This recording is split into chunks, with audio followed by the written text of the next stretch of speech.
Hey folks, welcome to Market Technical Analysis by InTheMoneyStocks.com for November 30th, 2007. Well, the trading month is coming to a close today, and an unbelievable month looking back. And you just got to take a second to look back, and if you want to look at something amazing, look at the chart of the NASDAQ or the Dow or the S&P or multiple stocks out there, whether it be Google or Baidu or Research in Motion or Apple. Just a tremendous month in dealing with trading and activity and volatility. And it was interesting because the last 2 days really were a pause day. And you saw yesterday a flat market, which we had talked about happening in the last few videos and expected on yesterday. And then today we saw follow through on that quiet move most of the day, even though it was a little interesting early in the day. And that's partly what I'm going to talk about here and get right into. Last night we had talked about in the video, or yesterday afternoon we had talked about Dell's earnings, number one, and that was possibly going to lead to some weakness in the NASDAQ. And then we also talked about the Bernanke speech that was coming up last night and how that would really tell the tale of the market. And Bernanke came out last night and basically led the market to believe that interest rate cuts were on their way again. And this is what the Fed's been doing over the last 3 days. Almost every day there's been some little tidbit from the Fed that has been leading the market in the direction of a Fed rate cut, or multiple rate cuts if it would be. That's what it's looking like more and more now.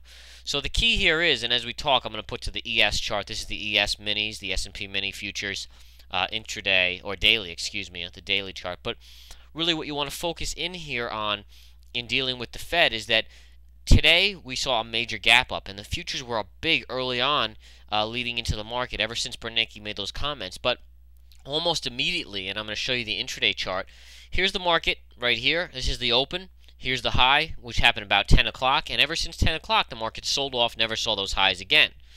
So really what we can assume from this point is that at this point the market, it's all about the boy who cried wolf. And what I mean by that is that the Fed's come out multiple times now and said, there's a wolf, or we're going to cut rates. In other words, everyone comes, runs, buys the market flies up. But at this point now, the third day it's happened, people are kind of saying, all right, well, show me the money. Where's the wolf? If not, we're not coming again. So that's essentially what I'm likening it to here. And as you see, the market topped out early on right here in the chart, and ever since then sold off, bounced, sold off again, and bounced. Then somewhere around 1 o'clock, 2 o'clock in the afternoon, the market was trading in a tight range. And as you can see, ever since here, it was pretty tight. You have this range right here, bouncing up and down. And then all of a sudden you had a hostage situation going on in New Hampshire in relation to Hillary Clinton. I don't think she was anywhere near the area, but one of her campaign offices in New Hampshire, there was a bomber or someone who said they had a bomb strapped to their chest. Not exactly sure the whole details there, but it actually did cause a sell in the markets, and you can see the markets dipping all the way back down here. And once that kind of got taken care of, then the markets really rallied back to close the day flat, right back in the top of that channel. So if I extend this channel, you see, you take out that news event, which was this part right here, we really came right back into that channel and closed right at the high end of that channel.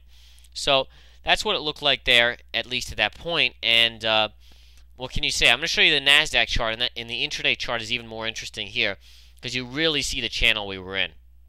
All right, here's the NASDAQ. Look at this tight channel. And when I talk about light volume moves and a channel, this is the ultimate channel. Look at how small that channel is. And what's so interesting is that we're used to, over this month especially, seeing huge moves in the NASDAQ. Up 20, down 40, up 50, down 30. That's the type of moves we've been used to seeing intraday in the NASDAQ. And then here you have the NASDAQ starting around 10:30, 11 o'clock, staying in a 5-point range for most of the day. Then the whole hostage situation comes out, spikes the NASDAQ down. The NASDAQ was down as much as 20 points, 25 points. And as soon as that was kind of, people realized what was going on, it wasn't terrorist related or anything like that, or at least, no one said anything about that I heard, then the market rallies back. So all in all, we moved right back up, and the NASDAQ was the weaker one today, ending down 7 points on the day, while the Dow and the S&P moved up, actually. And the Dow was up about 60 points or 0.5%. The S&P was up 11.5 points or 0.78%. And this is kind of common sense because you can kind of figure out which indexes would be up here. Because with the Fed speak, that's basically going to interest rate cuts are going to help the financials, and the financials make up the S&P, the Dow, etc. While the Dell, who got crushed on earnings, and I'll show you the level 2 on that. Actually, we'll just show the chart. Here's Dell, and you can see here's where it was yesterday, right up here. Here's the gap down, and it basically traded, lower most of the day, right here, all day long. And you can assume from the Dell being down that was pressure on the Nasdaq, and the Nasdaq was the only index that closed lower. But either way, compared to the moves we've been seeing, this was another consolidation, light volume day. We did about 2 million contracts on the ES futures, on the light side of volume as well. And looking at today, here was yesterday's giant, or 2 days ago, giant move. And then the follow-through was just a very small move, obviously. And let's look at the Nasdaq for a little better picture there. Here we go. So here's the giant move 2 days ago.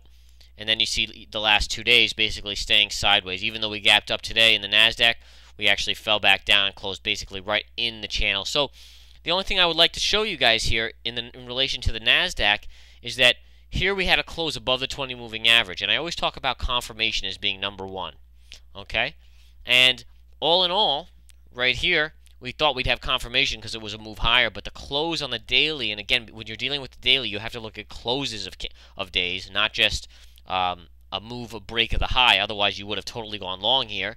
But you have to look at the close of this candle to see if it's above this high.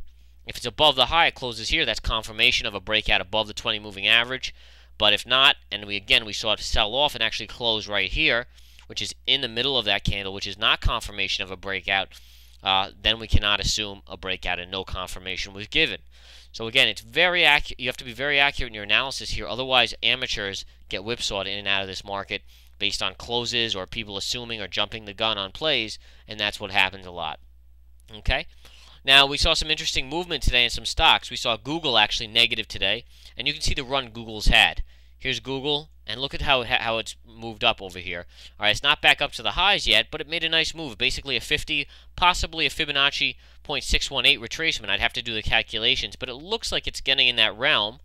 All right, and the calculations can be done very easily, but at this point, it's about a 50% retracement to possibly 0.618, and that could be why we're selling here. There's now some resistance right in this area, right around that fib number. All right. In addition, we can also look at Apple, who was down today as well.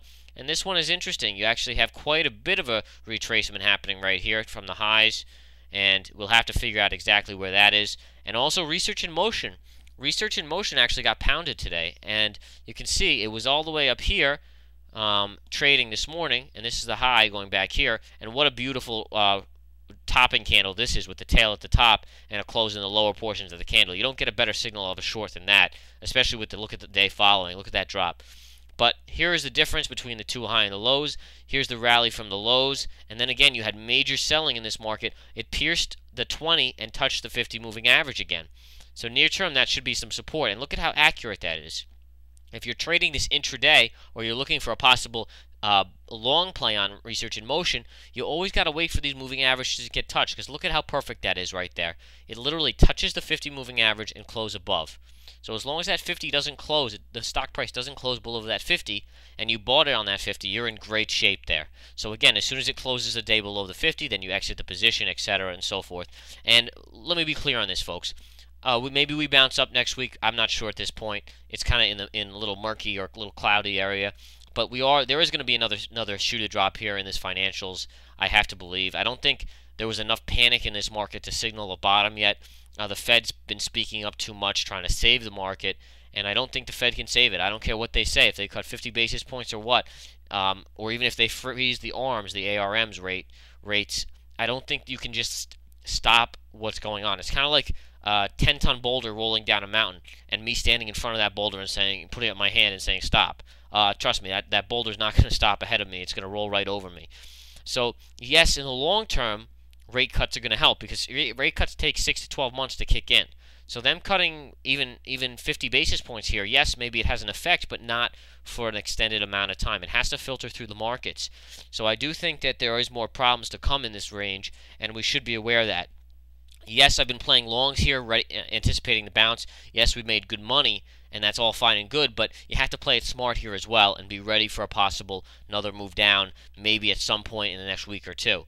So again, I do expect some flip-flop moves over the next week or two. The Fed meeting is on December 11th, so be aware of that the markets are beginning to expect a 50 basis point cut from the Fed and possible news of future cuts. So we will also monitor that situation. But by no means do I think this is all done and good. We're not heading back to the highs right away here, even though eventually, obviously, I'm sure we will go back to the highs. But I do think we need to retest the lows of August again, and possibly the lows of March on the Nasdaq at some point. All right, folks. Again, keep in mind these are just my personal opinions and should be taken for entertainment purposes only. Always consult your financial advisor before making any financial decisions. Don't be stupid and listen to me, of course. All right, folks, have a wonderful day and a wonderful weekend, and we will be back hopefully with some good volatility next week to talk about. Take care.